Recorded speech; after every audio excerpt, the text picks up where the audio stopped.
따라서 우리는 2024년을 잘 봐야 된다라는 얘기를 계속해서 말씀을 드렸고, 올해는 안녕하세요. 알기 쉬운 바이오 알바킹입니다. 이번 시간에는 아크 인베스트먼트에서 발간한 빅 아이디어즈 2023에 대해서 좀 소개를 해드릴까 합니다. 지금 전체적으로 14개의 주제를 가지고 각 분야에서 최첨단인 기술들에 대해서 전망을 내놓았죠. 이제 바이오와 관련된 것은 이제 운영하는 건 아크G라는 ETF를 운영하고 있는데요. 여기와 관련한 그런 내용이 두 개가 들어가 있습니다. 하나는 정밀의학, 그 다음에 또 하나는 분자진단이라는 이 두 가지 내용이 들어가 있는데요. 이제 뭐 2023년 뿐만이 아니라 향후에 이 바이오가 어떻게 이제 흘러갈 것인지 그런 큰 흐름에 대해서도 언급이 되어 있습니다. 그래서 이 두 가지에 대해서는 좀 자세하게 설명을 드릴까 하고요. 이번 시간에는 그 중에서도 정밀의학, 프리시전 테라피에 대한 좀 더 상세한 내용을 여러분들께 소개를 할까 합니다. 캐시 우드가 얘기하는 이 정밀의학 에 대한 꼭지가 이제 세 꼭지가 나옵니다. 뭐 어떤 내용들이냐면 앞으로는 환자 중심의 치료가 이루어진다. 전통적인 치료법하고는 구별된다라는 거죠. 특히나 혁신적인 실험 방법, 그 다음에 또 AI 이런 도움을 받아서 개인별로 정밀의학이 시도될 것이다 라는 점이 한 꼭지가 들어가 있고요. 두 번째는 AI와 같은 기술의 진전, 그 다음에 RNA 시퀀싱이라든가 유전자 편집, 그 다음에 실험의 자동화, 합성 생물학이죠. 이런 것들이 그동안 접근하지 못했던 그런 새로운 치료제에 대한 접근법을 가능하게 한다라는 점. 그 다음에 세 번째로는 이 아크G가 계산한 바로는 이 정밀의학이 연간 29% 정도 매일 성장을 해서 현재 5천억 달러 정도 되는 이 시장이 3조 달러의 시장으로 2030년이 되면은 커져갈 것이다 라는 게 핵심적인 내용입니다. 그러면 그 내용들에 대해서 조금 더 상세하게 살펴보겠습니다. 그 아크에서 얘기하는 그런 정밀의학을 구현하는 그런 모달리티들에는 어떤 것들이 있냐면 DNA를 다루는 것들이 있습니다. 이 DNA 다루는 거는 여러분들이 잘 아시는 크리스퍼 카스9이라는 유전자 가위, 그 다음에 베이스 에디팅이 있죠. 그 다음에 프라임이라는 유전자 편집 도구들이 있습니다. 그 다음에는 RNA가 있죠. RNA는 여러분들이 잘 아시는 메신저 RNA라는 우리 코로나 바이러스 때 백신으로 개발된 메신저 RNA, 그 다음에 메신저 RNA를 중간에서 커팅하는, 잘라버리는 siRNA가 있고요. 그 다음에 ASO라는 안티센스라는 RNA 부분도 있습니다.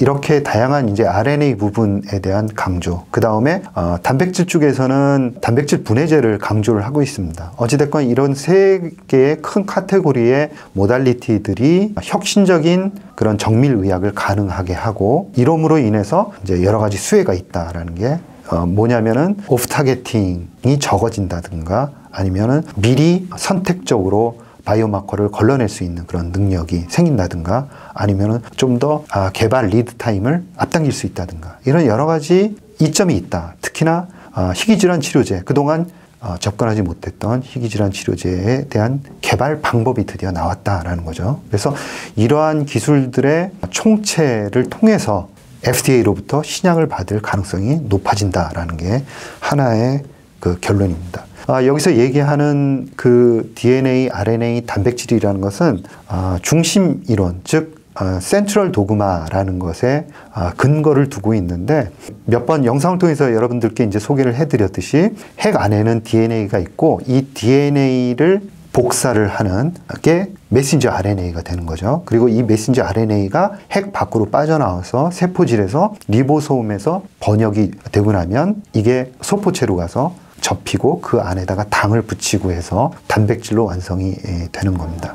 그래서 DNA, 메신저 RNA, 그 다음에 단백질, 이런 단계로 우리의 몸은 계속해서 단백질의 발현이 일어나고 있다, 이렇게 봐야 되는데요. 캐시 우드가 얘기하는 것은 중요한 것은 이 단백질이 잘못됐을 때 모든 질병들이 일어나는데, 그렇다고는 이 단백질을 이 잘못된 단백질을 고치기 위해서는 어떻게 해야 되느냐. 단백질을 직접 제거하는 단백질 분해제도 있을 수 있고요. 단백질이 곧 나오기 바로 전 단계인 메신저 RNA 단계에서 인터피어링하는 siRNA가 있을 거고, 아니면 유전자를 고치는 방법, 이 세 가지가 있다는 겁니다. 그래서 이 세 가지에 대해서 각각 그 다음번에 자세하게 설명을 하고 있는 거죠. 그래서 그 잘못된 단백질에서 생기는 질병을 고치기 위해서는 DNA를 건드릴 수도 있고 RNA를 건드릴 수도 있고 프로틴을 건드릴 수도 있습니다 라는 얘기와 함께, 먼저 DNA와 관련해서는 정밀의학 치료제들이 많이 개발이 되고 있는데, 가장 많은 적응증이 뭐냐면 희귀질환입니다. 그래서 그 DNA 치료제로 이제 치료하는 방법, 이제 기전을 보면 엑스비보라는 우리 몸 속에 있는 피를 예를 들어서 꺼내서 유전자 편집을 하는 엑스비보가 있는가 하면, 약을 전달체에 넣어서 그대로 사람 몸으로 넣어주는 인비보라는 게 있습니다. 그래서 먼저 가장 많이 연구 개발되고 있는 것은 희귀질환이다, 이렇게 보시면 될 것 같고요. 희귀질환 같은 경우에도 인비보, 즉 전달체에 싸서 우리 몸속에 그대로 집어넣는 모달리티가 개발이 이제 가장 많이 되고 있고요. 두 번째는 신경학 쪽에서도 개발이 되고 있고, 이것도 마찬가지로 인비보로 개발이 되고 있습니다. 다음으로는 항암제가 개발이 되고 있는데, 이거는 약간 다릅니다. 엑스비보가 많이 개발되고 있는 모달리티인데, 왜 그러냐면 아직까지는 이제 T세포 치료제가 우리 몸속에 있는 피를 뽑아서 그 유전자 편집을 한 다음에 다시 그 피를 다시 넣어주는, 즉 혈액암 중심으로 치료제 개발이 이루어지고 있기 때문에 항암제 치료에서는 아직까지는 엑스비보가 많은 비율을 점유하고 있고요. 인비보로도 많이 연구 개발이 올라오고 있다, 이런 말씀을 드릴 수 있습니다. 그래서 향후 2030년까지 예측을 해 놓은 거를 보면은요, 그 2030년까지 DNA 유전자 편집과 관련한 그 파이프라인이 지금 2022년보다 3배 이상 많이 올라올 것이다, 급성장할 것이다 라는 전망치를 내놓고 있고요. 이에 따른 신약들도 연구 개발이 많이 이루어져서 나올 것이다 라는 거고요. 여기 보면은 이제 1년에 2030년 기준으로 해서 12개 정도의 유전자 편집 치료제, 그 다음 베이스 에디팅 관련한 치료제가 승인 받을 것이다 라고 예측을 하고 있습니다. 조금 더 부연해서 설명을 드리면, 이제 이런 그 발전이 어디에서 기인을 했느냐라는 그런 배경 설명이 좀 빠져 있어요. 그래서 저는 사실은 이런 배경 설명이 상당히 중요하다고 생각을 하고 있고, 이러한 점들을 여러분들께 시간이 날 때마다 이제 계속해서 말씀을 드리고 있는데, 10년부터 2012년 사이에 중요한 기술들이 많이 개발이 되었다라는 점이죠. 그리고 이런 과학이 발전하기 위해서는 관측과 분석과 그리고 조작하는 기술이 있어야 되는데, 관측할 수 있는 넥스트 제너레이션 시퀀싱이라는 그런 NGS가 개발이 되었고요. 그 다음에 분석할 수 있는 AI 관련한 기술이 굉장히 크게 개발이 되어 왔습니다. 그리고 유전자를 조작할 수 있는 크리스퍼 카스9, 지금 툴젠하고 같이 저촉 심사를 진행 중인데요. 이 뒷배경을 보면은 이 연도수가 2012년도입니다. 따라서 2010년도에서 2012년도 사이에 중요한 바이오 관련한 기반 기술들이 다 나왔다, 이렇게 보시면 될 것 같고요. 이로부터 한 5년 정도 연구 개발이 크게 진행이 되었고요. 그리고 나서 사람 몸에 집어넣는 임상을 진행하는 그런 개발 단계가 크게 진행이 되면서 비임상, 임상으로 급격히 많이 올라오기 시작한 게 2017년부터 되는 거죠. 그래서 2017년부터 임상들이 쭉 올라오기 시작해서 한 7년 후인 2024년부터는 이러한 치료제들이 속속들이 탈락하거나 아니면 치료제로 승인받는 그런 결정되는 시기가 2024년입니다. 따라서 우리는 2024년을 잘 봐야 된다라는 얘기를 계속해서 말씀을 드렸고, 올해는 크리스퍼 테라퓨틱스가 크리스퍼 카스9으로 유전자 치료제를 승인받을 가능성이 상당히 높은 해입니다. 그래서 그런 점들도 같이 잘 지켜봐야 된다라는 거고요. 다음으로는 캐시 우드가 강조하는 게 RNA 쪽입니다. 이 RNA 쪽은 강조하는 게 뭐냐면, 기존의 그 세포 안에 있는 그런 단백질들을 타겟팅하기 위해서는 그 저분자 화합물이 들어가서 타겟팅하기 위해서는 결합할 수 있는 사이트가 있어야 됩니다. 그런데 이 사이트라는 게 전체 단백질 중에 한 14% 정도밖에 가지고 있지 않기 때문에 나머지 86%는 우리가 저분자 화합물로 약을 만들고 싶어도 만들 수 없는 거죠. 그런데 RNA 기법으로 모달리티로 하면은 치료제를 만들 수 있다. 즉 그동안에 방법이 없어서 치료제를 개발할 수 없었던 그 언맷 니즈를 메워줄 수 있다라는 점이죠. 그리고 이러한 그 연구개발 노력으로 RNA 관련한 그런 특허들이 과거 20년 동안 10배 이상 증가를 했고 RNA 관련 기반한 이제 파이프라인 또 과거 20년 동안 5배 이상 증가해서 현재는 파이프라인만 500개 이상이 현재 연구개발되고 있다라는 점을 기억을 해둘 필요가 있습니다. 그리고 RNA에 대한 강조를 굉장히 장수를 더 많이 할애해서 하고 있다라는 게 특징적인데요.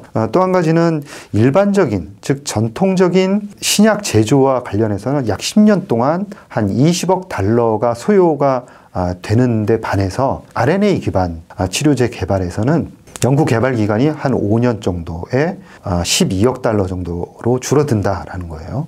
그래서 5년은 너무 짧은데 라고 이제 개인적으로 생각을 하는데요. 적어도 한 7년 정도로는 줄어드는 것 같습니다. 그래서 비용과 그 다음에 기간이 기존 전통적인 치료 방법보다는 상당히 지금 연구개발 기간이 단축된다는 것은 분명한 사실이고요.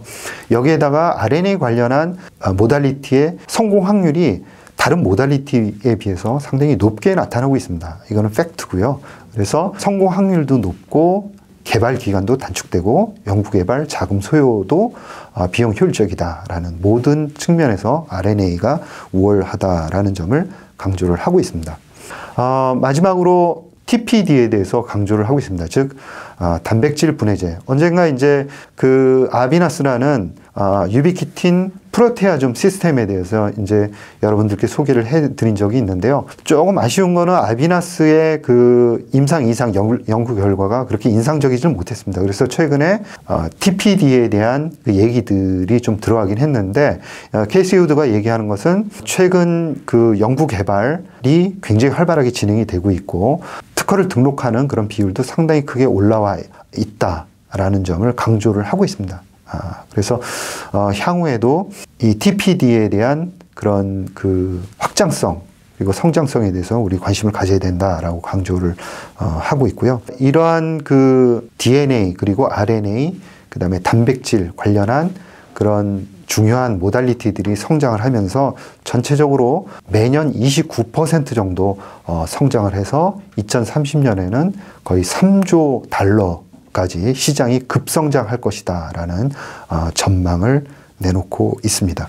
그렇다 그러면 캐시 우드는 이러한 생각을 분명히 아크지라는 ETF에다가 실현하고 있다라고 개인적으로는 생각을 하고 있는데요. 어떤 종목들을 담고 있는지 간략하게 살펴보면은 먼저 분자진단 기업인 이그젝트 사이언스를 가장 많이 들고 있고요. 그 다음에 RNA 관련한 기업인 아이오니스, 그 다음에 이제 시퀀싱 하는 패시픽, 그 다음에 여러분들이 잘 아시는 빔 테라피틱스, 베이스 에디팅 하는 회사죠. 그리고 베이스 에디팅의 기술을 가지고 심혈관 관련한 임상을 진행하고 있는 벌브라는 회사도 이제 포함이 되어 있고, 이외에도 크리스퍼 테라피틱스라든가 그 또 몇 번 소개해드린 슈레딩거 같은 AI 바이오 회사도 담고 있고요. 그 다음에 진코 바이오웍스라는 합성 생물학 관련한 그런 회사도 편입을 하고 있고, 인텔리아 같은 유전자 편집 관련한 회사들도